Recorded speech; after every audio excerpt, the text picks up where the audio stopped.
Bismillahirrahmanirrahim. Elhamdülillahi Rabbil alemin vel aqibatu lil muttaqin. Sallallahu teala ala Resulina Muhammed ve ala alihi ve ashabihi ecma'in. Esselamu aleykum ve rahmetullahi ve berekatuhu. Allah Teala'ga çeksiz maqtoolor olsun. Peygamberimize salam salavatlar olsun. Kuday Teala bizde uşul münötkö çeyin musulman kılıp jönde musulman kılbastan Kuday Teala'nın şariatını öyrөнгөнү muna uşul жерге келгенге насип этип турат. Кудайга миң мертебе шүгүрлөр болсун. Кудай Таалам акыркы мүнөтүбүзгө чейин мусулман кылып ыйман айткан абалда бардыгыбызды өзүнөн алып кеткен насип кылган болсун. Аллахумма амин. قال الإمام المحدث محمد ابن عبد الله الخطيب التبريزي رحمه الله تعالى رحمة واسعة قال في كتابه المسمى مشكاة المصابيح إلى أن قال باب سنن الوضوء وعن عبد خير قال نحن جلوس ننظر إلى علي حين توضأ فأدخل يده اليمنى فملأ فمه فمضمض واستنشق ونثر بيده اليسرى فعل هذا 3 مرات ثم قال من سره أن ينظر إلى طهور رسول الله صلى الله عليه وسلم فهذا طهوره رواه الدارمي. İmam Darimi özünün Sünan kitabında rivayet kılganday Hazreti Abdülhayr'in radıyallahu ta'ala anhu aytat nahnu julusun nanzuru ila Aliyin hine tavadda'a. Biz Hazreti Ali'nin darat alıp jatkanın kara olturduk deydi. Biz olturduk, Hazreti Ali darat alıp jatkanın kara olturduk. Hazreti Ali kim? Hazreti Ali Peygamberimiz sallallahu aleyhi ve sellem'in güye balası, 4. halife, künyesi Ebu Turab, Hasan Hüseyin'in balası, Peygamberimiz sallallahu aleyhi ve sellem'den urpaklarının bardığı, buna uşul Hazreti Ali menen Fatime nevizden taralgan. Azırkı Arap dünyasına varsanlar, Aksök da aytılmaydı, Mırzalar da aytılmadı, Sada, Sayyid degenden keyin Aşraf, Şerif degenden. Eğer Arap dünyasında Sayyidler de aytılınsa Peygamber Zada degen söz. Ce Aşraf, Şerifler de aytılınsa dağı. Anan emne üçün birle söz işletmesinden iki söz aytasınlar dese, Hasan'dan taragandar Sayyidler, Alemi Hüseyin'den taragandar Şerifler. Ce Hüseyin'den taragandar Sayyidler, Hasan'dan taragandar Şerifler dep aytar uşunda sözlerine aytsa dököten gelip öyle Peygamberimizin ruh tukumundan taragandar. Elbette bular öte köp taralgan, dünya yüzünde Peygamberimizin ruh tukumdары, birok bir uçurda mına uşul men Peygamberin tukumunanmın dep жалгандан көөрү жасап алгандар көбөйгөн, айрыкча бул шииттерде көп болгон. Иранда ошол пайгамбар тукумунан болгондорду өтө урматташкан. Ошол пайгамбарды урматтагандыктын себебинен булардын рух тукумдарын урматтап, демек жеңилирээк окот тапкандын бир булагы болуп калгандагы, булар өздөрүн биз Саидбиз деп мына ошондон пайгамбарга жалгандан испат кылышкан. Азыр Иранга барсаңар, аалымдары ак селде жана кара селде урушуп, кара селде өрөгөндүн бардыгы ошол пайгамбардын тукумунанмын деп жүргөндөр. Арасында теге тукумдары бар, бирок көбүнчө эле жалганчылар дагы тукум болуп алган. Ал эми ак селделери жок, биз пайгамбардын тукумунан эмеспиз, биз жөн эле карапайым адамдарыбыз деген сөз. Мына ошол Hazreti Ali'nin дарат алып жатканын биз көрүп олтурдук дейт. Fa'adkhala yadahu al-yumna famala'a famahu. Оң колун сууга киргизип, суу менен оозун толтурду. Оң колун сууга киргизип, суу менен оозун толтурду. Fa andan keyin mazmaza wastanshaqa. Oozun çayqadı, murdun dagı çayqadı. Bir sual oozun толтурду. Ana murdun толтурду aytkan kıyınırak sebep degende murdunda su turbayt tuğandar. Толтурсаңар кайра чыгып кетет. Ошондуктан оозун толтур деп туруп, murdun толтурду деп айткан жок. Бирок айтат, оозун чайкап, кийин мурдун чайкап, мурдун чимкирди дейт. Демек бир суу алганда оозуна суу толтуруп туруп, андан кийин мурдуна киргизип туруп, дароо сол колу менен эмне мурдун тазалап, оозун чимкирип, чыгып кетти, жууп чыгып кетти деген сөз болот. Hadiste murduna su al деген жери жок, бирок оозун суга толтурду айтып атат. Wa nasara bi yadihi al-yusra, sol kolu menen murdun çimkirdi. Sol kolu menen murdun çimkirdi Hazreti Ali. Faala hada 3 marratin, mına uşunu 3 yeret jasadı. 3 mertebe mına uşunday kıldı. Summa qala, andan keyin aytdı. Men sarrahu an yanzura ila tuhuri Rasulillah fa hada tuhuruhu. Kimde Peygamberimizden darat algandığın görüp özünün jürögün, köngülün sүйündürgüsü gelse, mına uşul Peygamberimizden daratı dedi. Kimde Peygamberimizden kantip darat algandığın görüp oşonu menen sүйüngüsü gelse, anda mına uşul Peygamberimizden daratı dep aytdı. Men okkandan bir görgöndegen amal kılıp mına uşunday üyretti. Wa an Abdullah ibn Zayd qal رأيت رسول الله صلى الله عليه وسلم مضمض واستنشق من كف واحدة فعل ذلك 3 رواه أبو داود والترمذي. Hazreti Abdullah ibn Zeyd, bu janağı azanды түшүндө көргөн сахаба Abdullah bin Zeyd el-Ansari azanды түшүндө көргөн сахаба айтат: men Peygamberimiz sallallahu aleyhi ve sellem'den bir koçuş dep koyot. Bir koçuş su menen oozuna dagı murduna dagı su algandığın gördüm deydi. Bir koçuş su menen oozuna dagı murduna dagı su algandığın gördüm. Fa'ala zalika 3, muna oşonu 3 mertebe kaytaladı deydi. Demek su alganda oozuna alıp murduna alıp muna 3 mertebe kaytaladı dep rivayet kıladı. Wa an ibn Abbas enne Nebiy sallallahu aleyhi ve sellem masaha bi ra'sihi ve uzunayhi batinahuma bis-sabbahatayn ve zahirahuma bi-ibhamayhi. Rawahu Nesai. İmam Nesai rivayet kılgan hadiste Hazreti İbn Abbas aytat, Peygamberimiz sallallahu aleyhi ve sellem başına mask tarttı. Peygamber aleyhisselam başına mask tarttı ve uzunayhi jana iki kulağına mask tarttı. Batinahuma, iki kulağının için biz sabbahateyni iki söğmöğü menen mask tarttı deydi. İki kulağın içine iki söğmöğü menen baş tarttı. Bunu söğmöğü deyip koyuyoruz o bize. Sabbahateyn. Janağı sabbaha degen Arap dilinde sabba degeni je olsun janagıday özü negizi söktü degenge de var, takala turgan jeri var. Sögüp atkanda sen dep janağı deputatlar parlamentте görüp da sana bir-birine mintip atkandарын. Жолдошуа bir taraftan karamuşkuna bir taraftan görüp alsaňar gerek, kolları mintip alıp. Demek oşo sögüşkönde göbünçü şul barmak menen sögüşöt dagı sömöy menen. Oşo söz dagı oşoga tuş kelip kalgan sabba degenge barıp takalat deyt. Ana kebirkileri jok, bu janağı negizgisi sabbaha dep jan tasbih aytkanga takalat. Sebep degende eşhedü en la ilahe dep turup oşo bata kol көтөрүлөт dagı. Muna oşoga barıp takalat деген argандай sözdөр var. Aytör al jerde ötө zarыл emes.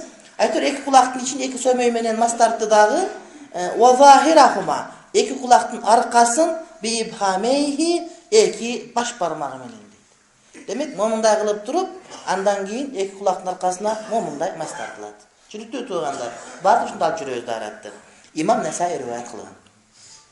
Wa anir Rabi'i binti Muavvizin enneha ra'at en-nebiyye sallallahu aleyhi ve selleme yetevadda'u. قالت فمسح رأسه ما أقبل منه وما أدبر وصدغيه وأذنيه مرة واحدة. Giyinki bizim hadisimizde Hazreti Ar-Rabi' binti Muavviz degen sahabiye ayal rivayet kılat. Men Peygamberimiz sallallahu aleyhi ve sellem'den darat alıp жатқанын gördüm deydi. Qanday akıl oyar? Men Peygamberimizden darat alıp жатқанын gördüm. Biz aytабыз, men tamak jep atkanын gördüm, aç atkanын gördüm, mantı jep atkanын gördüm. Көп aytабыз bir nekelerde. Bирок ал kişi darat alıp atkanын gördüm. Sebep degende oşol Peygamberimizden her bir жүрүш turuşu ibadat үлgü bolчу.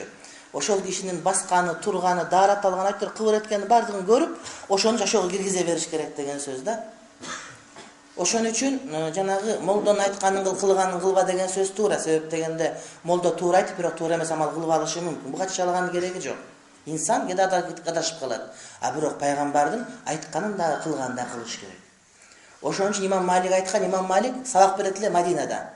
Мына ушул кабырдын ээсинен башканын бардыгынын сөзү кабыл кылынат жана кайтарылат, бирок бул кабырдын ээсиники сөзү кайтарылбайт деген.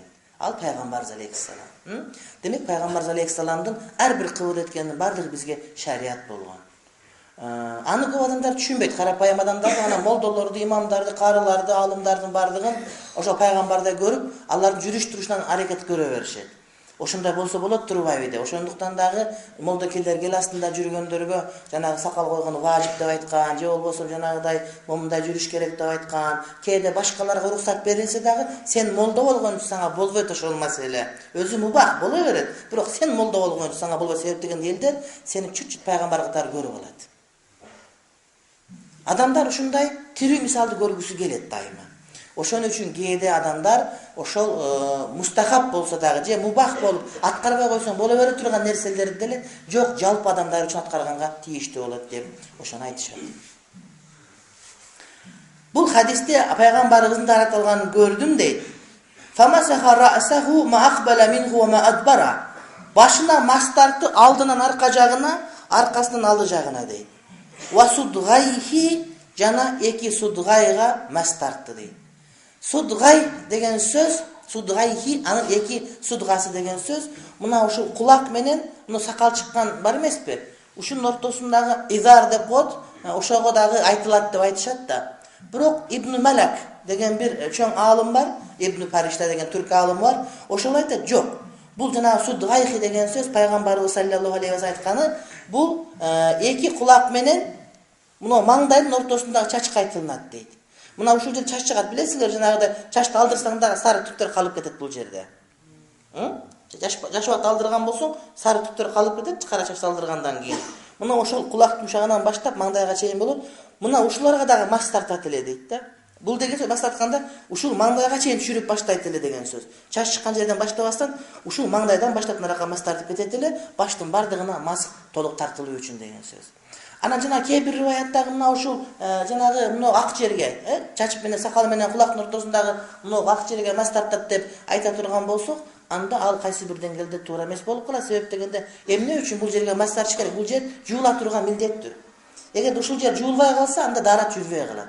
Мына ушул жер дагы жүзгө кошулат. Демек, мына ушул жерге мас тартат деген риваят бул жерде кабыл албайбыз дагы биз ошол жанагы маңдайдагы жанагы түктөр. Мына ошолорду гана түшүнөбүз. Ва узунайхи жана эки кулагына мас тартат эле, марратан вахидатан бир жолу. Шафи мазхабта 3 жолу мас тартышат, ошону мустахаб деп түшүнүшөт. А биз айтабыз, жок, мас бир жолу тартылыш керек. Себеп дегенде мас деген сылоо деген болот. 3 жолу тартып берсең жуулуп калат. Анда мас тартпай эле жууп койду болот дагы, анда шарият буйруган мас тарткан деген нерсе болбой калат. Туура биринчи тартканда мас тартылып бүттү, бир экинчи, үчүнчүсү уже ысырап болуп калат. Себеп дегенде мас ошону менен толук бүткөн эле. Мас сылап коюу деген, кайра сылап коюу деген сөз жок.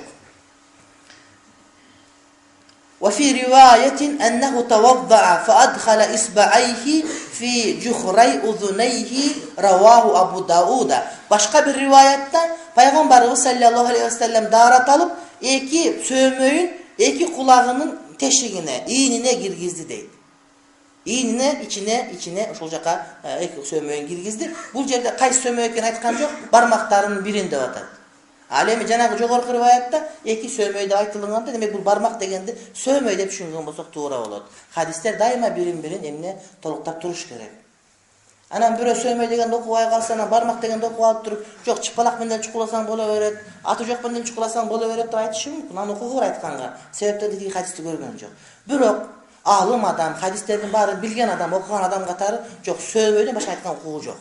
Бул жерде манжа деп турат, бирок башка хадис мына ушуну сөмөй экендигин бизге далилдеп бере турматтуу бир туугандар. Демек бир маселеде турган адам ошол маселедеги бардык хадистерди чогултуп туруп, андан кийин гана маселе айтканда туура чыгат, болбосо туура эмес айтып алат. Чыпалак менен кулакты чукуласаң болот деп айтып, ана кыямат калса пайгамбарыбыздын бетин кантип карайт? Мени шариаттын жок деп айтып атпайсың десе эмне кылып жооп берет а кишиге? Уялыш керек а кишиден. وروى الترمذي الرواية الأولى وأحمد وابن ماجه الثانية. Birinci rivayatты İmam Tirmizi rivayet kılsa, ikinci rivayatты Ahmad ibn Majah jana Abu Dawud rivayet kılgan deydi. Birinci rivayette janagı iki kulaktın iç çukuruna iğinlerine sömöğün kirzettigen jeri jok. Al ikinci rivayette bu Abu Davud Ahmad'da İbn Majah'da gelip de aytılınat. Ve an Abdullah ibn Zaydin ennehu ra'a an-nabiy sallallahu aleyhi ve sellem tawadda'a ve ennehu masaha ra'sahu bima'in gayri fadli yedeyhi. Ravahu Tirmizi ve ravahu Muslim ma'a zawaida. Hazreti Abdullah bin Zeyd el-Ensari azanı düşünde görgen sahabi aytat, al kişi peygamberimizin davet alganını gördü. Peygamberimiz başına mask tarttı, iki koldan aşkan sudan başka su menendi. İki koldu juğandan keyin kolun juğu su bol dep oşol kol menen emes deydi. İki koldu juğup bütkөндөн keyin su alıp durup andan keyin başına mask tarttı deydi. İki kolunu tapta demele juğup büttüm debeysin deydi. Peygamberimiz iki koldu juğandan başka su menen başına mask tarttı. Demek mask tartkanda dağdan su alıp durup suyunu töküp jiberiп durup andan keyin oşol su menen mask tartış gerek eken. Ravahu Tirmizi, İmam Tirmizi rivayet kıl 35 nomur menen keyin İmam Muslim ma'a zawaida. İmam Muslim uşunu rivayet kıldı, biroq zavaid menen birge degeni hadistin kebir aşça jerleri menen deydi. Kebir hadis bu jerde bizde kıskaça aytılınsa, Tirmizi uşul gana süйлömdü aytkan bolsa, alem İmam Muslim'de çok zavaidleri var, aşçası var deydi. Uşul hadis biroq hadistin başa degende başkadagı maniler kamtılgan jeri var. Kedi şunday olup, misal üçün uzun masala ayta turgan bolsun, biri surap kalganda oşogo tiyешер üzerini aytıp beresin, demek bu жерге oşol hadistin bir gana üzündüsün, istatasını keltirip, bir süйлömdü keltirip, alem kalgan jeri başka жерге tiyешери. İmam Bukhari radıyallahu ta'ala ve rahimahullah Sahih Bukhari kitabında hadis 3-4 bölüp aytat. Ya da bir hadis uzun bol, hadistin başında oroza jönünde, ortasında iman jönünde, eteginde zekat jönünde olsa, oşol hadisni 3 bölüp durup 3 jerde keltirет. Anı 3 hadiste düşünüp alganlar var, al toora emes. Oşon üçün İmam Bukhari'nin hadis kitabında kança hadis var dese biröller 10 bin, 11 bin dese biröller jok андай emes. Anın hadisinde 4 bin, 5 bin hadis var da aytkanı, kede bir hadisti 2 hadiske esepte algandan, kede bir hadisti 3 hadiske esepte algandan tiyanat kelip çıkadi. Bolgosam, oşon üçün takrar bolup, takrar emes bolup degen söz muna oşondan aytılıngan. Bukhari'deki bir hadisler 3-4 jerde gelip kalışı mümkün, oşol jerge paydası tigendikten. Ve an Ebi Umamata ayta turgan mesele emne üçün İmam Muslim'de zavaidleri menen açıkçası menen degende kebire bir hadis aytsan, başka biri başka hadis aytıp uzagıraak aytkan bolsa, bul mintip aytkan biyagı jok dep aytpa. Oşol paydası var bu jerde. Gede biri uzun aytıp başka biri kıska aytıp atkan bolsa, biyagын kaltırıp koydun, astagfirullah seni bilbeysinmi dep anda bu yatkıl var. Al oşol hadis aytıp atat, oşol sahaba oşol hadis oşol için aytıp bergen. Başkası başkana aytıp atat. Demek oşonu aytbaş kerek da. Gede televizorga çıkıp söylep atkanda moldakeler gelip aytışat da, uşul hadis jarım aytpay koydum dep. Biroq biliş kerek, al Abu Davud rivayet etdi da sen bolsa başka rivayet aytıp atasın dep. Mına ошондой. Men özüme dagы болгон. Bir hadis abdan жакшы окуп анан bir meçitке барсам, ошо meçittеги imam hutba окушул hadisти aytıp, etегинде 2 сүйлөм aytпай коёт да. Анан кийин мен ойлонуп калып, ушул айтпай койду да, ушуну бекер кылды да, өзүмчө ойлонуп жүрө бердим. Анан bir жылдан кийин ошол hadistin, ошол этегинде 2 сүйлөмү жок hadistin риваятын окуп анан айттым. Ошондо айтпай койгом жакшы болгон экен, барып кыйын болуп үйрөтүп алсам, уят болуп калчу экен дедимчи ичимен. Ошончу шашпаш керек. Адамдар сүйлөп алса дайыма ката сүйлөп койду деп сразу барып эле оңдоп же башка кылганга мындай азыраак өтө ят болуп, анык билсең bir жөн болбосом өтө шашпаш керек. عن أبي أمامة ذكر وضوء رسول الله صلى الله عليه وسلم قال وكان يمسح المعقين وقال الأذنان من الرأس. رواه ابن ماجه وأبو داود والترمذي. وذكر قال حماد لا أدري الأذنان من الرأس من قول أبي أمامة أم من قول رسول الله صلى الله عليه وسلم. Hazreti Abu Umama radıyallahu ta'ala anhu aytat, al kişi peygamberimizin daratın bayandap geli olturup, peygamberimiz iki gözün kıçığına mas tartar ele deydi. İki gözün kıçığını bilesiniz, mına uşul jer. Ma kayni dep, oşul gözün kıçığı murun taraftagısı, buljaktagısı emes. Адатта бул жакка чылпак туруп калат. Башка нерсе туруп, эртең менен турганда ушул жактарда көп нерселер туруп калып, анан кийин ал жуулганда болбой калат. Пайгамбар дарат алып атканда эки кол менен ушул жерде момундай кылып мас тартып өтүп кетет. Суу кирбейт, башка болот. Кеде бирөөлөр ушундай каты жумуп алат, ачса кайра кургак тура берет. Ошон үчүн пайгамбарыбыз даратка барганда, алганда өтө этияттык кылып алгандыгы үчүн ошол жууп атканда келип эки колу менен мына ушул жерди сүйкөп, анан мас тартып өтүп кетет эле. Ана муну ойлобош керек. Дараттагы жанагы мас тартканда, башка мас тартканда да көзгө мас тартып коюш керек деп. Жок. Аны жанагы хадис түшүнбөгөндөр ошондой кылышат. Андай эмес. Бул жанагы бетти жууп атканда, ошол жер дагы жуулуп калсын деп, атайын жаңы суу албастан, момундай кылбастан, ошол суу алып жууп атканда эки кол менен ошентип мас тартып кетер эле дегенди айтып атат. Вакала, жана айтты ал-узунани минар-рас, эки кулак баштан деди. Эки кулак баштан деп айтты.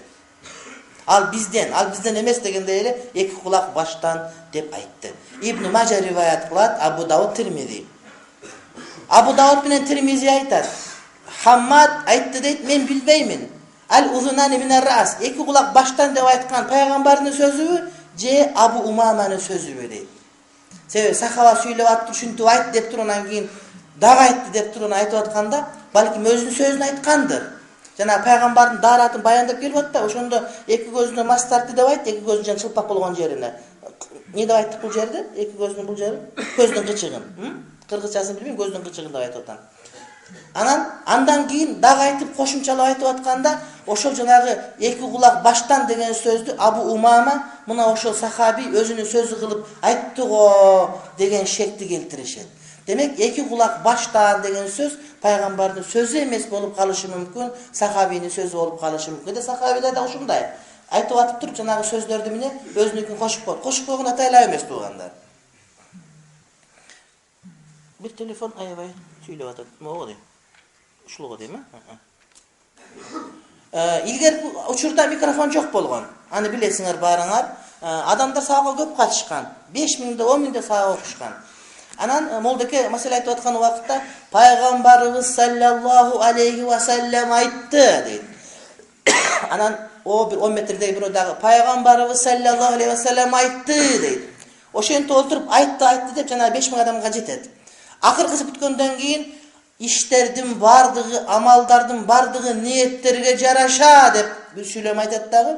Анан айтып кетет. Ага чейин молдоке бошо турат дагы, сабакка эмне келбедиң кече? Сен атаң ооруп атты эле жүзүкпү деп бир нерсе сурап отурат да бөгөрө турчу. Келип калды, болду. Ар бир иш ниетке жараша деп кийинки сүйлөм айтып кете берет дагы. Кээде ошол ортосундагы сөздөрдү кээ бир адамдар хадис экен деп кошуп алган учурлар кездешип.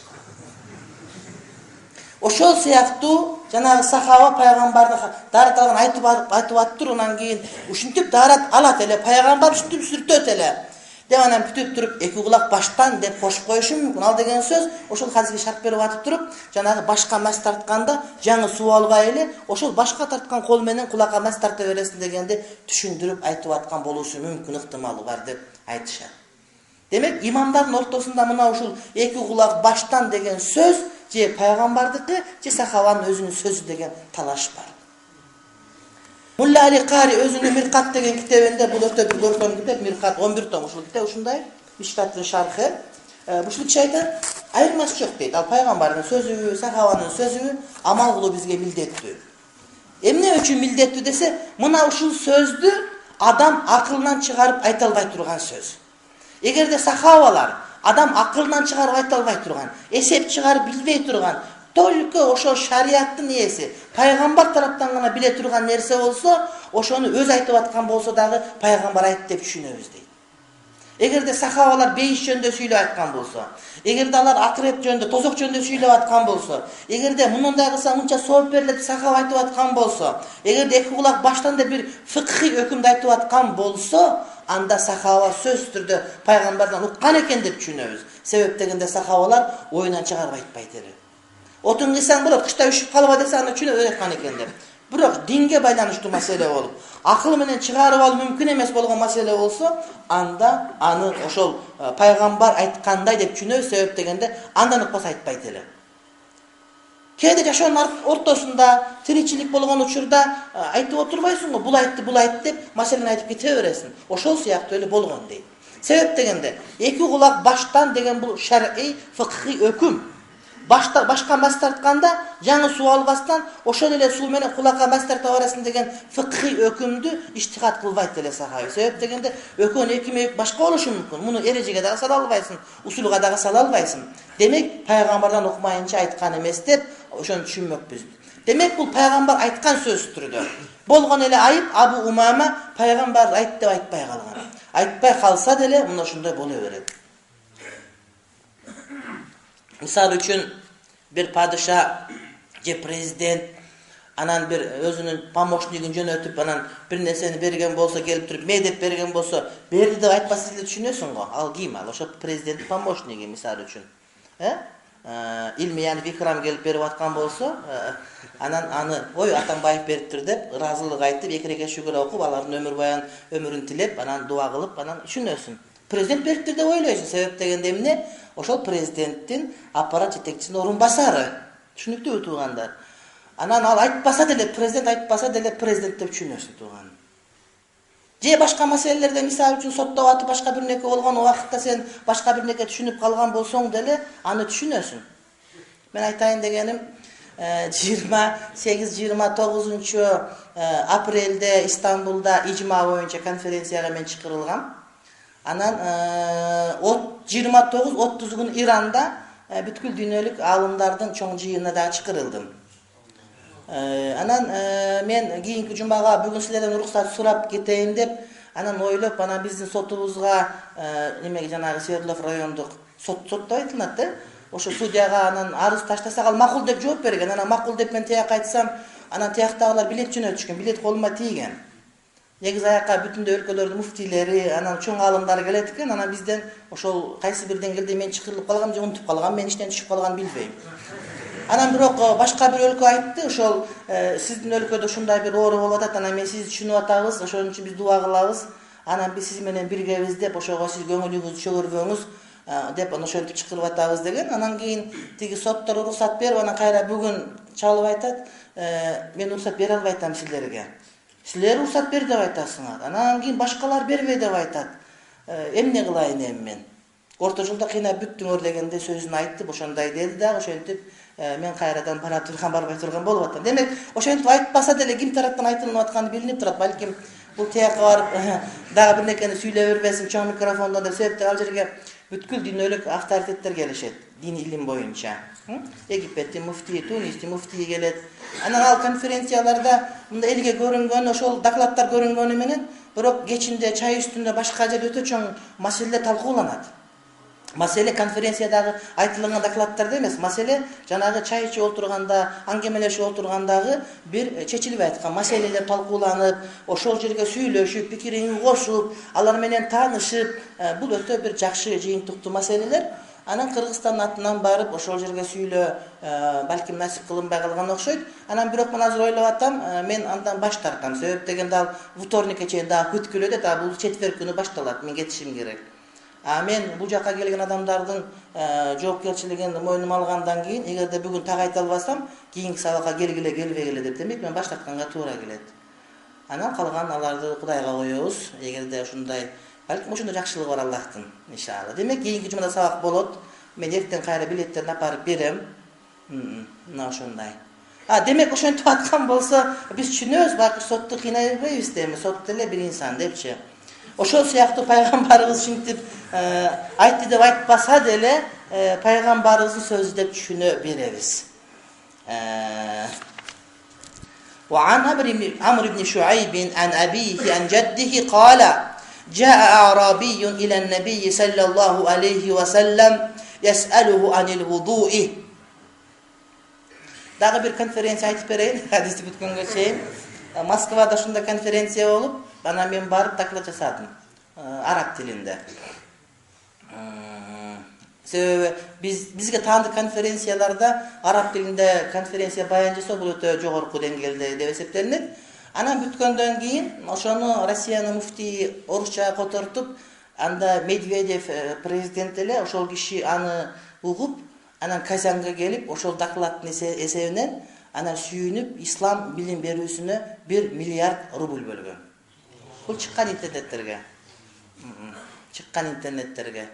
Ошол бир докладтын эсебине. Демек көп нерсеге таасирин тийгизет. Анан кийин Кирилл деген папа бар, ошол чыгып айткан, биз 6 эсе көппүз, анда бизге 6 миллиард рубль бөлгүлө деп ушинтип айткан сөзү бар. Кириллдин. Ошондой. Бирок бөлгөн жок ага.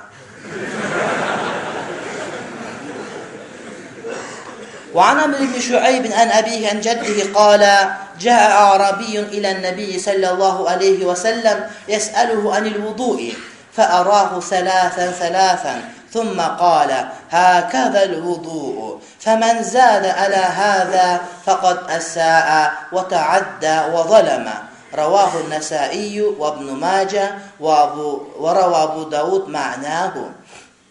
Hazreti Amr ibn Şuayb radıyallahu taala anhu aytat. Al özünün atasından, atası anın çoğun atasından rivayet kılat.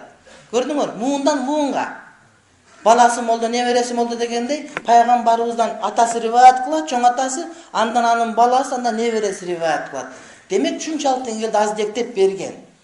Oşonu ulantkan, oşonday kılgan. Demek çoğun ata, bala üçe rivayet kılıp biri-birinden bir Arabi geldi deydi. Arabi degeni Araplardan çölde yaşaganı, ayıldık degeni, çöldük degeni, ança-munça kültüran uru oynabayt degeni, 8 degeni bilbeyt degeni.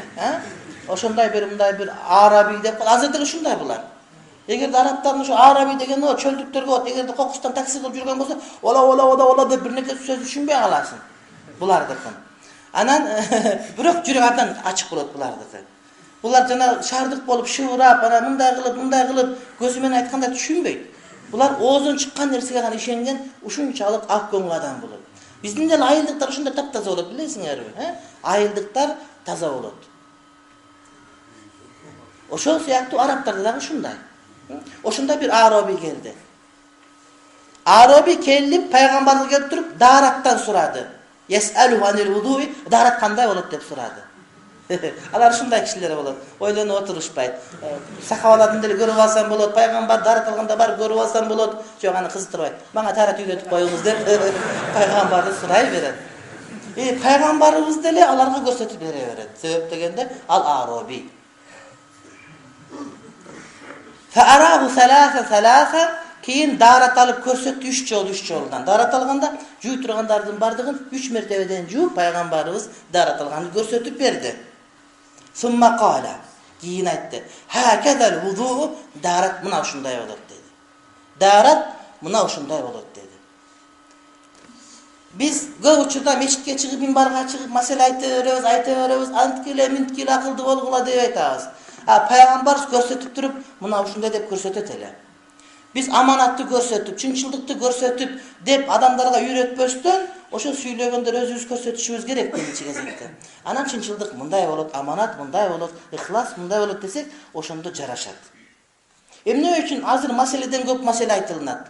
Сөздөн көп сөз айтылынат, китептен көп китеп чыгат. Себеп дегенде амал жок. Сөз бар. Кыяматтын белгиси ушундай, Куран окуле берет, тамактан аракка түшпөйт, жүрөккө жетпейт, мааниси аңдалбайт деген. Андай эмес туугандар. Ошондой эссер убагында бир эле молдо болот эле, сүйлөйт эле, угат элек бардыгыбыз. Азыр эми Кудайга шүгүр караңатуу настанда кирип келсе, экинчи чучат бир молдо чыгат. Алхамдулилла. Бирок эмне үчүн биз ушундай көп айтабыз, башка болбой айтабыз, такоо болбой айтабыз десек, мына ушундай сөз чыгып атат, бирок амал чыкпай атат. Пайгамбар амал кылып көрсөтөт эле, анан мындай деп түшүндүрөт эле. Демек биз дагы мына ушундай кылсак, ошондо туура болот. Hakadal wudu, darat mına uşunday dep aytты peygamberimiz. Faman zada ala hada, kimdegi uşundan aşırsa. 3 jolu juwadı, 4 jolu 5 jolu juup jibese degen söz. 4 jolu 5 jolu juup jibese degen söz, faqat asaa, hakikatta günökör boldu. Wa ta'adda, çekten çıktı, wa zalama, zulumluk kıldı deydi. Günökör boldu, çekten çıktı, zulumluk kıldı. 3 nersen aytıp atat. Darat ekende öyle şalpıldak geçke juunu verbe, suunda ekonom kılış gerek. Zulüm kılganda kimge zulüm kılasın? Özüne zulüm kılasın.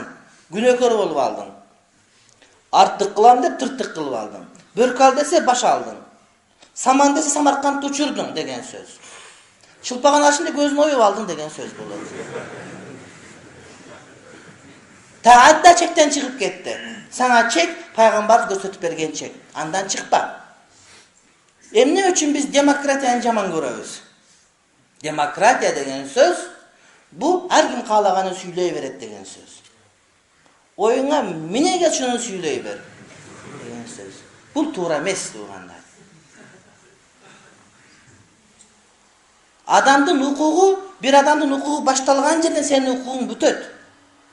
Sen demokratiya dep başka bir hukukun töbeley albaysın. Bu jönele illüziya, bu jönele süröt. Bu жалган сезим, каалаганын кыласың деп. Эч убакта каалаганын кыла албайсың. Бул просто жөнеле ошол бизге окшогон карапайым адамдардын, үчүнчү дүйнөдөгү адамдарды башаламан кылып башкарып алыш үчүн ошол өздөрүндө демократиясы жок жерлердегилер бизге түзүп берген система болду. Бириңе бириң баш ийбе, амириңе итаат кылба, кулак салба, үйдө ери өзүнчө сүйлөсүн, катын өзүнчө чоң болсун, кыз өзүнчө чоң болсун, баласы өзүнчө чоң болсун деген сөз. Андай демократиянын бизге бир тыйын кереги жок. Үйдө атасы кожоюн болот. Аял аны угат, балдарага кулак салат. Биздики ушундай. Мусулман жашообуз бар биздики. Ал салты жок жерлердеги демократия деп адамдарды азгырып башкара турган, адамдарды башаламан кыла тургандардын системасы, анын бизге бир тыйын кереги жок. Мына ушул демократия деп бизде парламенттик системага өтүп атабыз. Бул дагы туура эмес туугандар. Себеп дегенде 120 адам каалаганын кыйкыра берет. Кээде муфтий болгондон көрө депутат болгон жакшы дейсиң. Эч жооп бербейсиң сөзүңө, каалаганын айта бересиң. Муфтий болсоң айтсаң иштен чүрүп берет, булар чүрбөйт. Жүрө берет. Бул кереги жок бизге. Себеп дегенде бир адам жоопкерчилик мойнуна алыш керек. Ошол адам жооп бериш керек. Анан кийин качып кетип калса, башка жака кетип калса, жыргап жүрө берсе, баткалар менен ойноп, анын кимге кереги бар? Андай саясаттын бизге кереги жок. Бизге ошондой керек бизге. Атамбаев биздин президенти бардыгы мойнуна алыш керек болот. Ошого биз баш ийишибиз керек болот. Анан кийин ар ким өзүнчө чоң болуп көчөдөн чыга берсе болбойт. Ошол киши айтса көнүшүбүз керек, урса өлүшүбүз керек, ошондо туура саясат болот. Муну бардыгы эле түшүнүп билип турат. Ичиндеги ушул. Чектен чыкпаш керек. Чек сөз түрдө бар. Демократияда тамакты каалаган жей берсе, курсаң жарылып өлөсүң. Көчөгө жылаңа чыгып алсаң дагы болбойт. Ар нерсенин чегерасы элдин бардыгы билет. Зулум кылдың дегенде суун дарып алып койсоң, башка бирөөгө суу жетпей калат тууганым. Өзүңө зулум кыласың. Демек бул күнөө болот. 3 жолу, 4 жолу, 5 жолу. Таквачылык, көр таква деген түшүнүк бар. Көр таква дегени ал өзүнө исламдын сүрөтүн түшүнүп алган, ал пайгамбар алып келген исламды эмес, өзүнүн мусулманчылыгын кармана берет кээ бир адамдар. Таква десе кээ бир тооктун этин жебейт. Ушуларды билесиң, ошондой таквалар бизде. Тооктун этин ыстагфирулла дейт. Жаллабатта бирөө бар экен, мен туугандарыма. Ал сигарет чегет экен, тооктун этин жебейт экен. Эмнеге десе, кээ бир аалымдар тооктун эти макруh деп айтыптыр. Биз билбейбиз, 3 күн сактадыбы жокпу деп.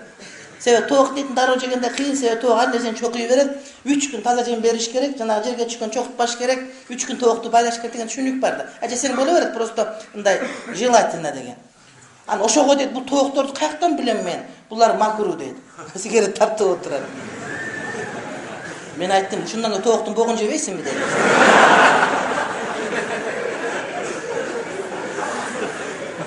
Не деген сөз бул? Ошентип кээ бирлер таквалык кылам деп отуруп, ашырып динди бузуп алат туугандар. Ал өзүнө жаккан дин деп түшүнөт. Андай эмес.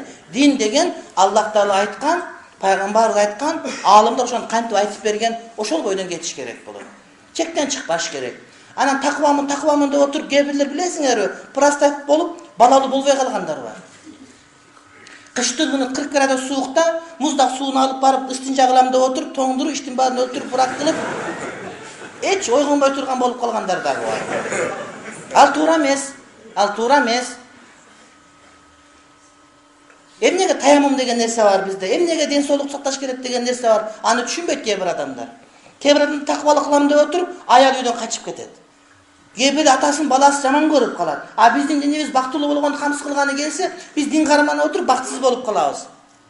Дин кармансак, эркек менен аял урушуп кетет бизде. Эмне үчүн? Демек ошо динди туура эмес карманып атабыз. чектен чыгып кетип атабыз. Жок, шарияттан чыкпа сен. Канча таква болсоң, ошол жетиштүү болот. Ал эмес дарат алганда дагы ушундай. Пайгамбарыбыз саллаллаху алейхи ва салламдын убагында бирөө келип айтты: "О Аллахтын элчиси, мен ушундай иманым күчөйүп кетти. Мен өлгөндө дүниөмүн бардыгы Кудай жолунда болсун. Мечиттерге, медреселерге, талип илимдерге болсун" дегенде пайгамбарыбыз "Жок" деди. "Жок" деди. "Андай болбойт" деди. "Анда уруксат бериңиз, дүниөмүн тең жарымын калтырайын ушул жакшылык иштерге" дегенде "Жок" деди пайгамбарыбыз. "Анда 3/1 калтырганга уруксат бериңиз" дегенде пайгамбар "3/1 деди. 3/1 дагы көп деди. А бирок мейли деди. Эмне үчүн? Пайгамбарыбыз бир адамды 3 жолдон ашык кайтарган кыйын эле. Жок деди, дагы жок деп айтса, бул пайгамбардык адепке туура келбейт эле. Болбосо анда эле жок деп айтат эле. Пайгамбарыбыздын сөзүндө айтат: "Сен балдарыңды сен өткөндөн кийин башкалардан садака суратып калганын каалайсыңбы сен" деди. "Сенин балдарыңдын колу төмөндөн алган эмес, жогортон бере турган болгондугу жакшы эмеспи" деди. "Сен балдарыңы жарды кылып калтыргандан көрө, балдарыңы бай кылып калтырганың жакшы эмеспи" деди. Ошону тыюу салды. Болбосо ал акчасын казиного деген жок. Же эс алган хаяка деген жок. Же футбол көргөнү деген жок. Же бир итке осуят калтырган жок. Жакшылык иштерге, мечит, медресеге пайгамбар тыюу салды.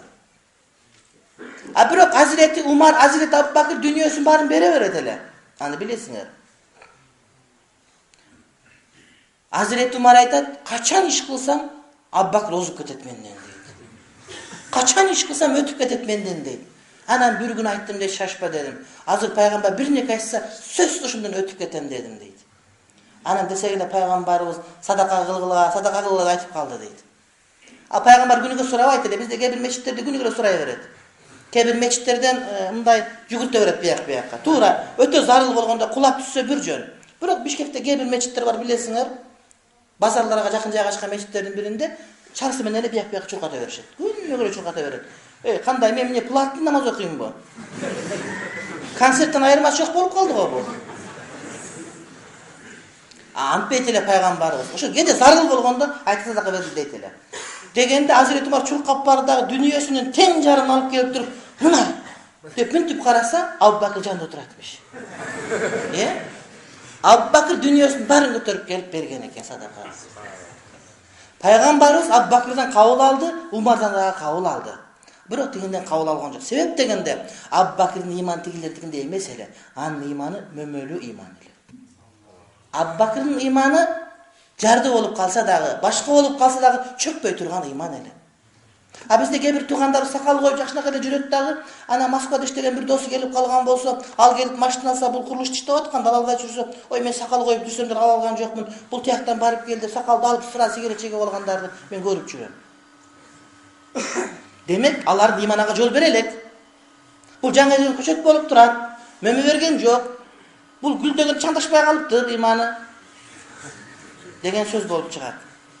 Ошол сыяктуу чектен чыкпаш керек. Жакшылык ишти кылам деп отуруп адамдар аркасы жанагыдай жаман болуп бүтүп калбаш керек туугандар. Ошон үчүн астагфирулла. Ушуну кылам десем тыят. Жок, пайгамбарыбыз жакшылыкка берем десе дагы жок бербе деп тыйып атат туугандар. Демек ушуну түшүнүшүбүз керек. وعن عبد الله بن المغفل أنه سمع ابنه يقول: اللهم إني أسألك القصر الأبيض عن يمين الجنة. قال: أي بني سل الله الجنة وتعوذ به من النار فإني سمعت رسول الله صلى الله عليه وسلم يقول: إنه سيكون في هذه الأمة قوم يعتدون في الطهور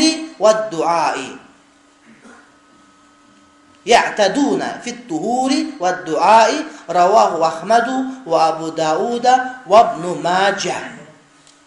Hazreti Abdullah bin Mughaffal aytat, bu sahabi özünün uğulu dua kılgan uğup kalıptır.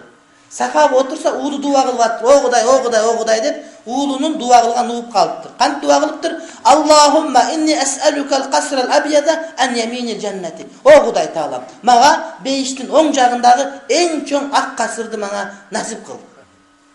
Beyiştin oң tarafındağı. Eң жакшы жердеги ак сарайды мага насип кыл. О Кудай деп дуа кылган угуп калыптыр дагы, уулум деди. Ey bunay, ey oğlum dedi. Salillahal cennete, Allah'tan beyişti sıra. Ve teavvaz bihi minen nar, Allah Teala'dan tozuktan saklasın deyip suran Kuday Teala'dan. Men Peygamberimiz sallallahu aleyhi ve sellem'den momenti aytkan uqtum. İnnehu sayakunu fi hadihil ümmeti. Muna uşul ümmette, menin ümmetimde bir kovum bolat dedi, cemaat bolat dedi. Ya'taduna fit tuhuri ve duai. Darat alganda, jana dua kılganda çekten çıkıp kete turgan kovum bolat dep uqqam dedi. Abu Davud, Ahmad ibn Majah rivayet kıladi. Okuyagandayca. Sahaba oltursa, balası dua kılgattır, duada kanti surap atat, asmanda surap atat. O Kuday Taala, mağa beyişte, nitolko beyiştin oң jagında, nitolko oң jagında, ak saraydı mağa nasip kıl. Dep dua kılıp atat. Anıkkanda ayt, o balam dedi. Sen Allah Teala'dan jönele beyiştin özün surayıver, tozotun sata dep surayıver. Men Peygamberden aytkan uqtum. Peygamberden aytkan, ümmetimen uşunday bir kovum çıgat, oşolor darat algan menen duada çekten çıkıp aşıp ketip iş kılışat dep aytkan deydi.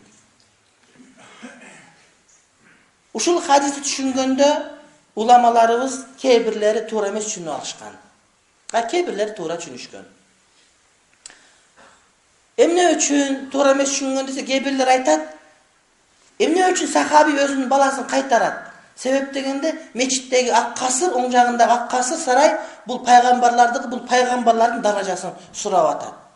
Emne bu peygamberime teң bolup kaldı bu. Antip surabaş gerek dep suragandı çektese bolot dep aytışat.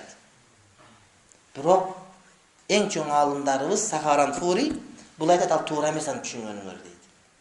Sebep degende Firdavs jannatını suragandı hadisterde kelет. Suraganda jön surabagıla Firdavs suragıla dep aytışat deyt. Ana sana kim aytты? Oşol oң jagында ak kasırga tolko peygamberler giret. Biz aytабыз go. Peygamberler menen sıddıklar menen şahitler menen birge gelip, o Kuday Taala dayma dua kılabız go. Emi duanda tıyıp koyuşun gerek bolobу. Kiteplerge жазылган ошентип. Ал эмес биздин миркатта дагы ошондой жазылган, дua кылба деп. Бирок Баслул Машхут деген китеп бар. Сунан Аби Давуддун шархы Маулана Сахаран Фуридики. Сахаран Фур деген билесиңер Индияда. Ошол жерде чоң алым.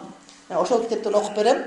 Бул ошол имам мухаддис аль-Кабир аш-Шейх Халил Ахмад Сахаран Фури. Бул 1346 жыл, дээрлик 100 жыл мурда.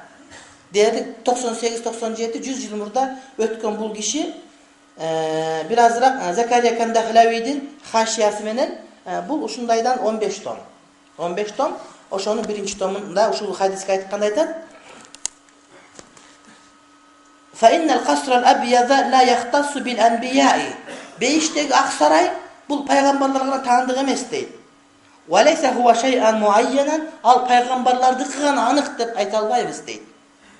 وَالْاَوْجَهَ أَنْ يُقَالْ ف۪يهِ. Uşul hadisin şarkında en tuğra söz deydi. İnne inkara Abdullah ibn Mughaffal ala ibnihi min kabili saddi babil i'tidai. Bu oşentip surasan bolbet degen söz emes. Oşentip surap oturup başka bir tuğra emes nerseni surap alva dep aldın ala eskertүү bolup atat deydi. Atak sahabanın balası surap atkаны tuğra deydi. Bирок oşonu surap atıp turup başka jaka ötüp ketpesin dep, oşol çekten aşpasın dep belgi berip atkandagı gervezi. فإنه رضي الله تعالى عنه لما سمع ابنه يدعو بهذا الدعاء خاف عليه أن يتجاوز عنه إلى ما فيه الاعتداء حقيقة. Sebep degende oşol mümkün bolgan nerseni surap atıp turup anan mümkün emes nerseni misal üçün je suraganga bolbogon nerseni surap ketpe, suraga berip at kayıf kılıp oturup oturup anan takır başka nerselerden surap alba, etiyet bol dep aytıp atkandagı belgisi deydi. فَنَبَّهَ عَلَى ذَٰلِكَ وَاَنْكَرَ عَلَيْهِ سَدْنَ لِلْبَابِ وَاللّٰهُ عَالَمْ بِالسَّوَابِ deydi. Bolgosa Mullali, Qari, andan başka misal üçün biyaktagı besin Jurjani, andan başka haşiye vergen köptögen indiyalık alımda başkalarının bardığı, oşol jerde mintip surabasın dep şart berip atjat da bирок al tuğra emes deydi. Çındığında suraş gerek deydi. Bирок surayt dese, oşol pendege berile turgan nerseni suraş gerek, andan aşık surabaş gerek degen mesele. Beyiş degen jogorku darajan suragın emne üçün bolbosun? Emne üçün? Gebirli suraganda O Kuday Taalam muhtasar okup alsa böyle boldu ki başka bir neke olsun boldu. Yasin jattap alsam bu antip suraba sen. Suraganda hadiste İmam Bukhari'de alım bolup keteydi. Fıkıhta bu halifeden ötüp keteyin dep sura. Ha? Endi sahaba bolup alayın degen kıyın, o sebepten alıp ötüp ketken mesele, birok andan berakların bardığını suraya versen bolot degen söz. Suraganda jogolup ketken Batinkengdin boğusundan beri sura. Gebirler koçem Kuday Taalam uşumen alek kılbayan koyup surabayt ki gebirler. Ana men dua kılıp şunday desem aytat, Kudaydan bala surasa, uy surasan bolot. Anan mal surasan, astagfirullah, astagfirullah deyip. Yok, tuzdan beri suraya ver dedim. Daha bintip koyat. Hem Kuday Taalam'ın kolunu uşum alek kılbaylı. Astagfirullah. Sen Kuday kanti öyle otasın. Al sana prezidentçi gubernator bu. Yok. Kuday Taalam bardığın görüp buğup bilip durat. Andan bardığın surayı veriş gerek. Kede Kuday Taalam tuğra tanıy albagandыкtan Kuday Taalam'a tuğra emes mamile kılgandar köp bolot. Mına uşundaydı Saharan Furi. Demek darattan aşı çekten çıkkanlar dağı bolot de içinde uşunday bizde. Gebir bir tuğandarımız var, 5 mal daratka gusul alat. 5 mal namaz okuganda söz türde gusul alıp barıp namaz okuyup, ne dese oy menin duşum var da dep. Senin duşun var, senin uyun elitka bir ok degen anın tuğra emes. Al ısrap bolot geydi. Bir ok ısrap desen kebir adamda taptakır ısrap kılıp olat. Mekke'de men жаңа vardım, beyaktan bardık. Bir yerde men 15. yanvarda uçtum. Sapoşka, palto, Moskva var, vizal, Moskva Mekke'ye düşsüm, ayak cay eken. Issı palto menen ketip atan. Mekke'ye jetsem eldim bar karap kaldı. Men ne karap atat dedim. Görsem putunda sapoşka, beyanında palto. Adamlar göynekmen şunday жүрüşөt. Anan ıssık jer. Anan düşte bir jol çaykan basan ısıp ketesin. Isıysı başka kılasın. Kondisyoner güngön emes, bizde kayta kondisyoner. Anan bir Afganistan'da dostum var, hazır işleydi şerde, emede Afganistan'da sot bolu işleydi. Aytat, sen astagfirullah, sizler doğrustar, to'ra emes tarbiyalap koyuptu. Desem, ısrap kılat kelsiңер suunu dep. Emne ısrap kılma, sen günüge bir mal düştü juunуп atpaysың, ısrap deydi. Ana men ayttım, kokku, anda biz ustadan suraylık barıp. De anan Madani degen şeyh barlar suradık. Mına uşinti aytıp atat men ısrap dep. Öz sudan köp neme jok bizde. Ana men öz düştü bir jolcuğunan. Ana uktaganda bir jolcuğun asna ısrap emes, bir üçte juğanın ısrap. Bestem aytты jok ısrap emes de çaykanıp juğunga başka ıstıktan. Ana gebirle 5 mal namazga juğun emes, al ısrap albette, al tuğra emes bolot. De oşen dep jogap bergen şeyh bizge. Al ısrap dep, şunçalık dengelde parkta oturup жазбайт делер келди. Жерге oturup жазат. Nege desem, жерге oturup жазгонуp, keyin bilsek Afganistan'da 20-30 yıldan beri soğuş bolup, balдар mектepte okubay kalıptır. Partaga üstөлгө отурган дегенде адат болбой калыптыр дагы, üstөлгө отуруп жаза албайт эле ошол досум. Жерге жатып алып жазат болчу да кадимкидейчи. Саид деген досубуз күчтүү илимдүү адам эле, ошондой кылат эле. Анан bir gün тамак жасап берем деди. Анан кийин тамак жаса дедим. Анан кийин тамак жасады, анан bir gün аз эле тамак кылды. Аны биз оду ичип койдум деп өз бир адам. Анан ошо кантип өткөнбүз да экөөнү чакырып алыптыр. Убайдулла дагы bir индиялык бир. Anan otursam 4 nan ap geldi da nandın bardığını tuğrap salıp üstüne suptu kuydu. Anan kayra cevap koydu. 15 minuttan sonra nandın bar ezilip kalgan eken sekeden cevap veresin dedi. Anan görse şunday tamak abdan tatlı bolup eken. Anan gidan Bangladeş'ten gördüm şunday tamakты. Afganistan'dan gördüm, Bangladeş'ten gördüm. Jakşı adam ele şunday. Ayal 15 yaş ulu eken özünden. Ayakta soğuş kıyın bolganda. Anan tapпай калып үйлөнүп койгон. Anan oşo baldары özümen tengene olayın dep kalgan. Oşo 14 yaşında üylep koygan, uşunda 15 yaşında törөгөн, 15 yaş kişineki balası var özünden. Oşunda öyle Said.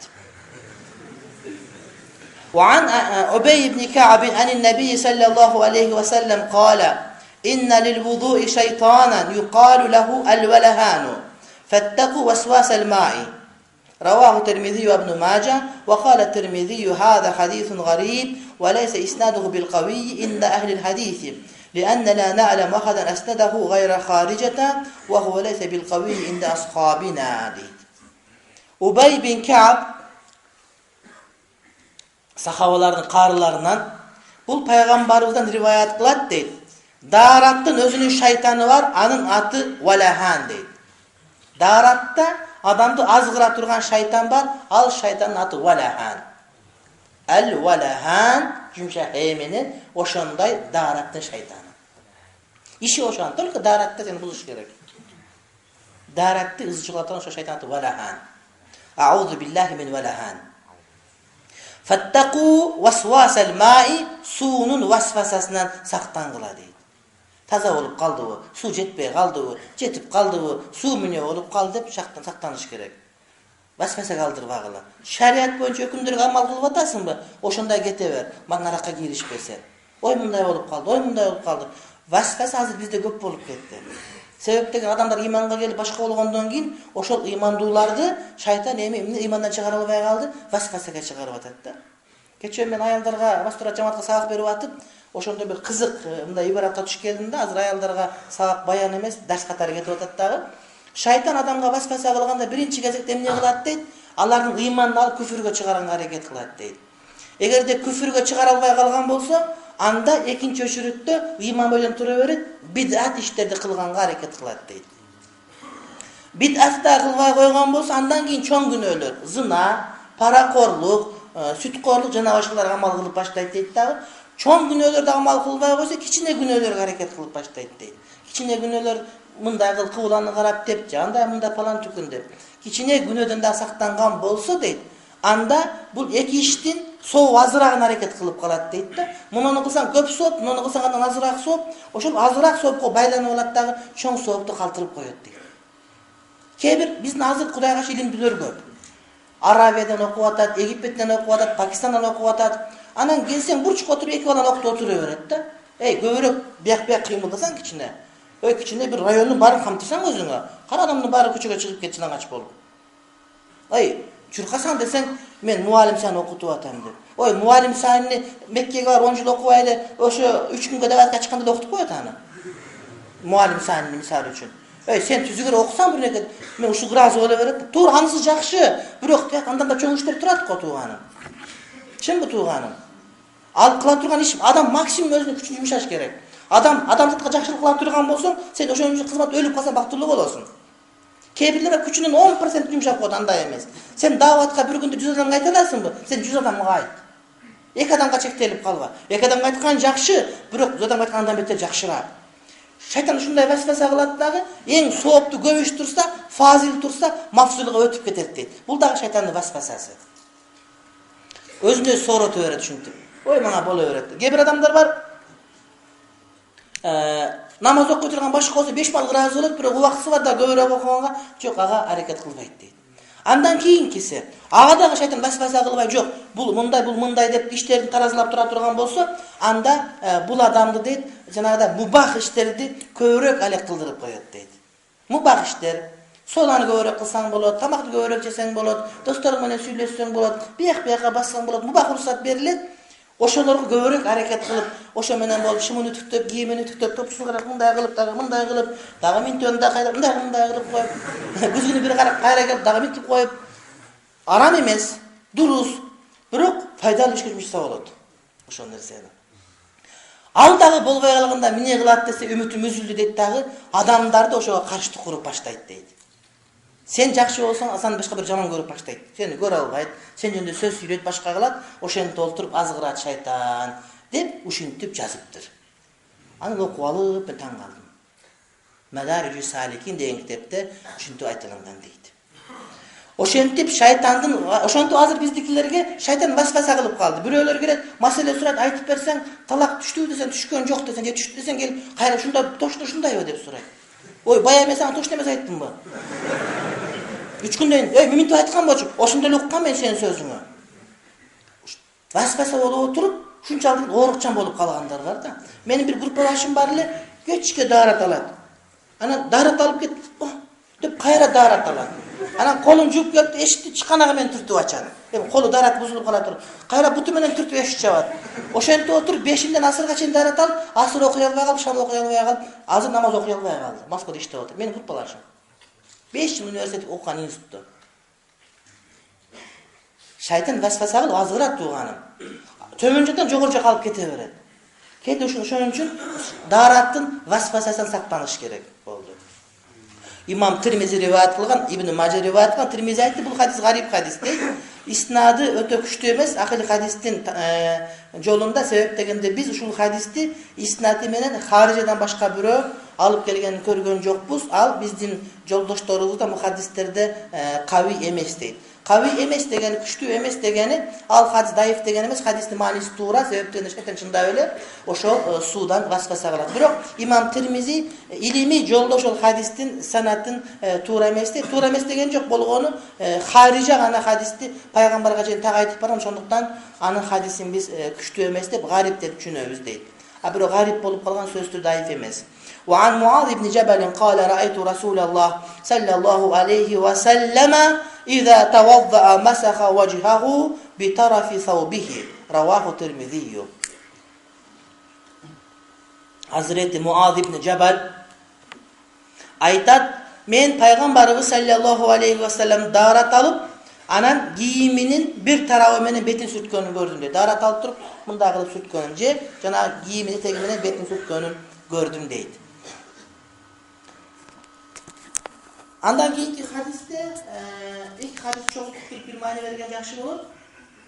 وعن عائشة رضي الله عنها قالت كانت لرسول الله صلى الله عليه وسلم خرقة ينشف بها أعضاءه بعد الوضوء رواه الترمذي وقال هذا حديث ليس بالقائم وأبو معاذ الراوي ضعيف عند أهل الحديث.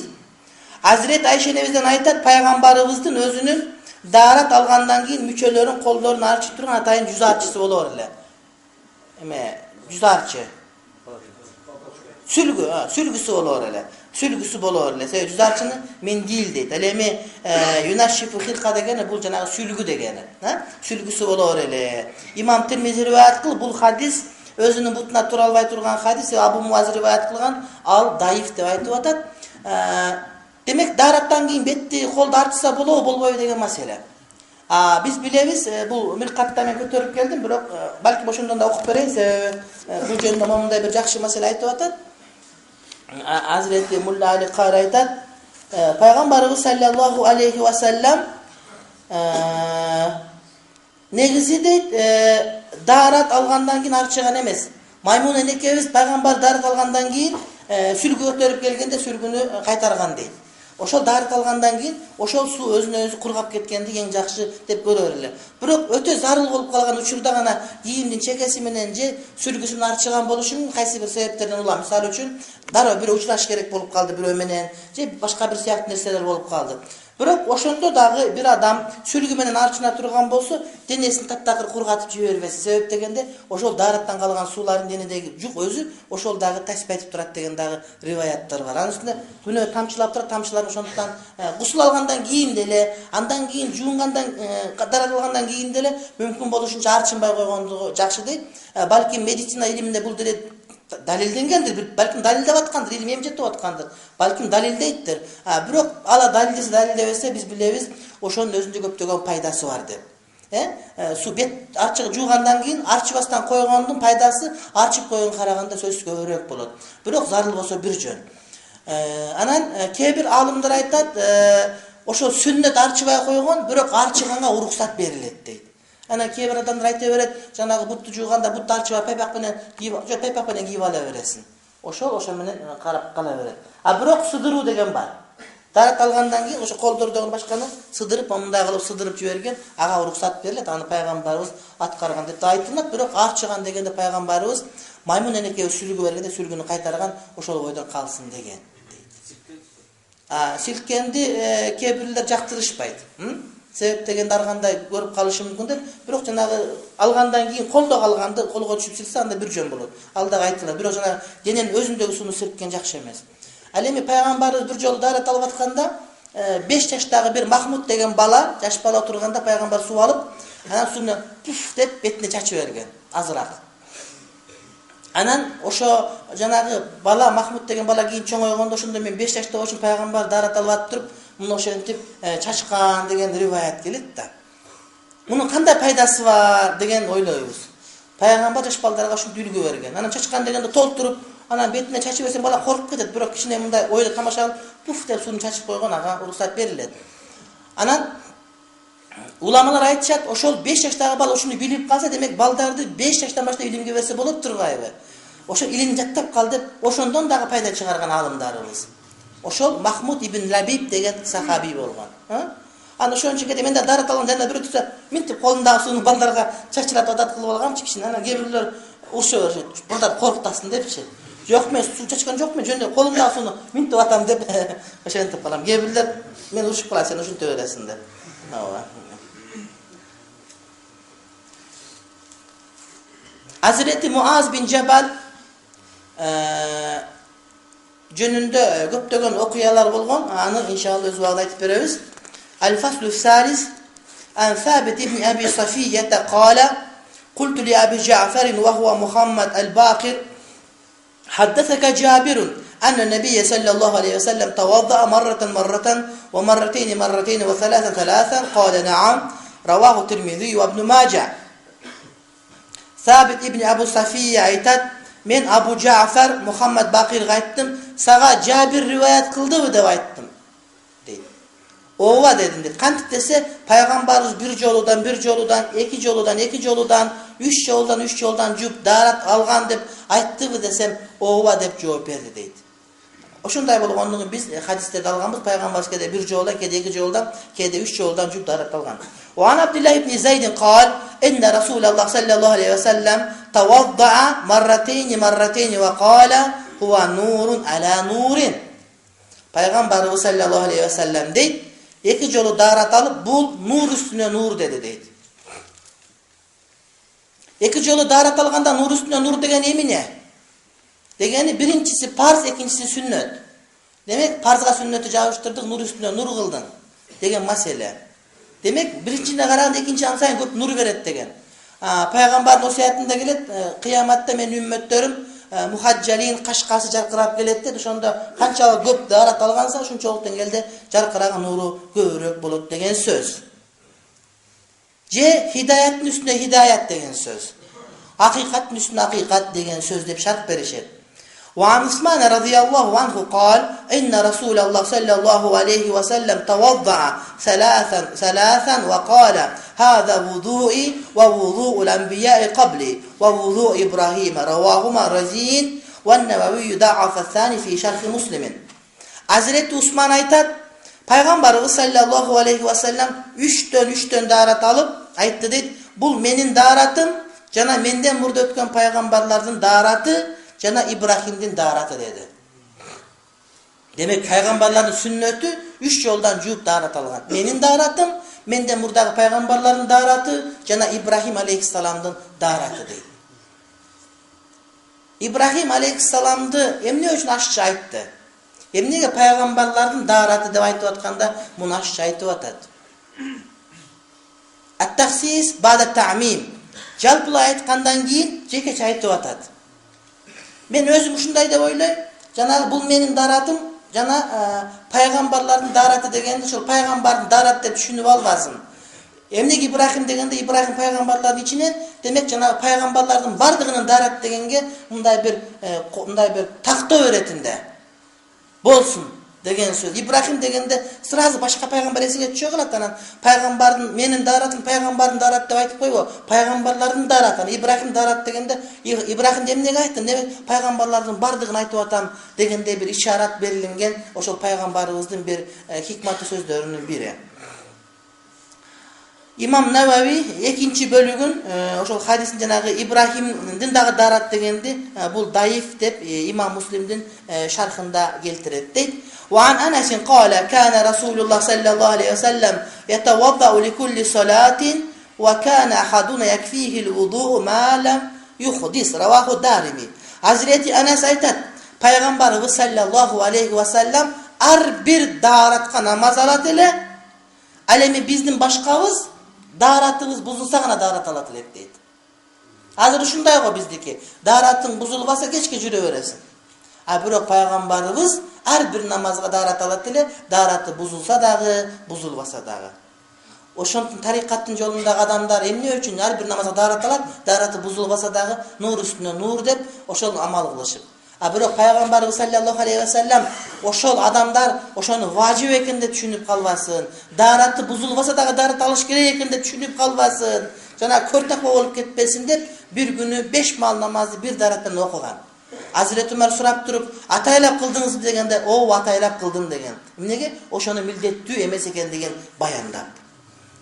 Wa an Muhammad ibn Yahya ibn Hibban قال قلت لعبيد الله ابن عبد الله بن عمر أرأيت وضوء عبد الله بن عمر لكل صلاة طاهرا كان أو غير طاهر عمن أخذه فقال حدثته أسماء بن زيد بن خطاب أن عبد الله ابن حنظلة ابن أبي عامر الغسيل حدثه أن رسول الله صلى الله عليه وسلم كان أمر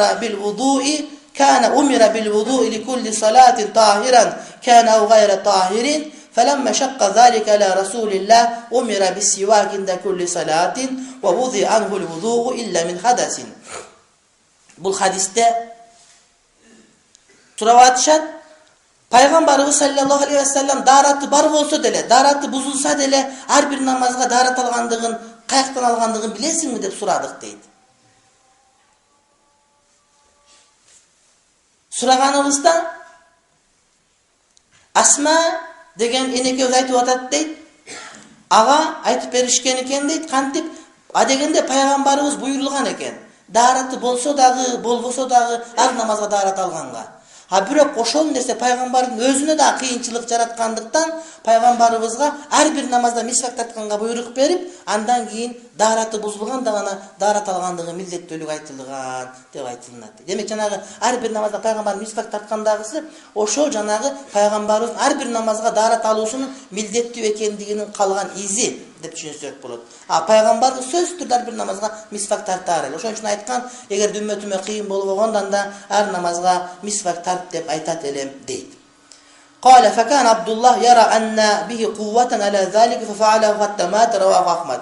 Алем Абдуллах бин Умар радияллаху таала анху өзүнүн күчү бар экенин билип, ар намазга дараты болсо дагы, болбосо дагы жаңы дарат алар эле дейт. Демек олиялардын таквалары кыла турган иши мына ушундай. Ва ан Абдуллах ибн Амр ибн al-As anna Nabiy sallallahu alayhi wa sallam marra bi Sa'd wa huwa yatawadda fa qala ma hadha sarf ya Sa'd قال أفي الوضوء صرف قال نعم وإن كنت على نهر جار رواه أحمد وابن ماجه. Abdullah bin Amr ibn al-As aytat, Пайгамбарыбыз Саадтын жанынан өтүп баратты, Саад дарат алып аткан экен дейт. Ма хаза сарафу я Саад, о Саад, бул эмне деген ысырапкорчулук деп айтты дейт. Эми суну шалтылдап албаса керек го сахаби чамасы. Дегенде Саад айтты дейт, Афил вудуи сарафун, даратта да ысырап болобу, о Аллах нелсиз деп сурады дейт. Мен дарат алып атам, даратта да ысырап болобу дегенде, Наам ва ин кунта ала нахрин жарин, ова агын дарыянын астында болсоң дагы деди. Агып аткан дарыянын боюнда болсоң дагы даратта ысырап болот деди, чектен чыгып кетпе деди. Ошого көнүп аласың. Кийин ас сууга дарат ала албай каласың. Тамак жеп атканда бай болсун, көп тамак жейсиң, бир эртең бай болбой калсаң, көп тамакка көнүп калгансың, кыйналып каласың. Адамдар ажыга барышат. Бардыгы биякта аппак болуп, ынтымак болуп, лаббайк Аллахумма лаббайк деп тияка барат дагы, анан биякта жана ашча жүрүп калганда тияка барып, астагфирулла, мындай деп ызычы кыла беришет. Мен мындай окат жешим керек эле, мен 5 бармак жешим керек эле, өзү бир айга зорго барат. Анан кетем үйүмө, телевизор жок экен дегендер дагы бар. Ой, мындай көрүш керек, мындай сууга кызык адамдар. Кээ бир айтат, душ аз экен, 10 адамга бир душ, 20 адамга бир душ экен деп. Айылда өмүргө душка түшпөй жүргөндөр деле бар. Эки казак кемпир сүйлөшүп аттыр экен. Бир айтыптыр экен, ойбай, мен деген балкашка өмүрүмдө 2 жолу түштүм гой десе, бир айтыптыр, балык болуп кеткенсиң гой деп. Өз өмүрүндө 2 жолу түштүр сууга, балкаш көлгө десе, экинчиси балык болуп кеткенсиң гой, таптакыр түшпөп турат. Ошол сыяктуулар дагы бар да. Анан эле бул бар кыйын боло берет. Демек, сенде колунда көп болсо дагы, башка болсо дагы өтө эле ысырап кыла бербе. Төшөгүң көп болсо бардыгын салып жата бербе. Ошол бир төшөккө жатсаң болот, себептен төшөгү жок жака барып каласың. Кудай билет каякта болуп каларыңды. Кул же эмнет койрокту, Кудай билет буйрукту. Ажыга барып каласың, Муздалифага жатып каласың, Ташколго, кумга, шамал жерге, башка жерге, түрмөгө түшүп каласың, СИЗОго түшүп каласың, Кудай сактасын. Кийин анан кайра чоң деле болуп кетесиң, мисалы үчүн. Кулов 5 жыл жатып кийин премьер-министр болгон. Атамбаев 2 күн жаткан, анан кийин президент болуп кетти. Кудай таалам өмүрүн узун кылсын бардыгынан. Жана башкалар. وعن أبي هريرة وابن مسعود وابن عمر عن النبي صلى الله عليه وسلم قال من توضأ وذكر اسم الله فإنه يطهر جسده كله ومن توضأ ولم يذكر اسم الله لم يطهر إلا موضع الوضوء.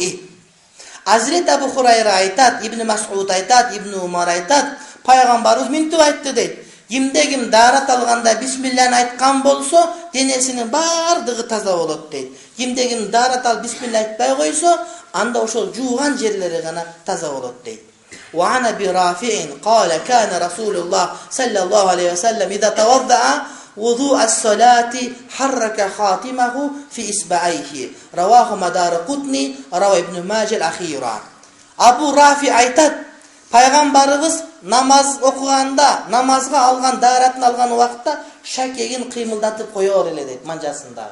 Şakegin kıymıldatıp, su jetsinde kıymıldatıp koyor ele deydi. Emne üçün namazga algan daratında dep aytat.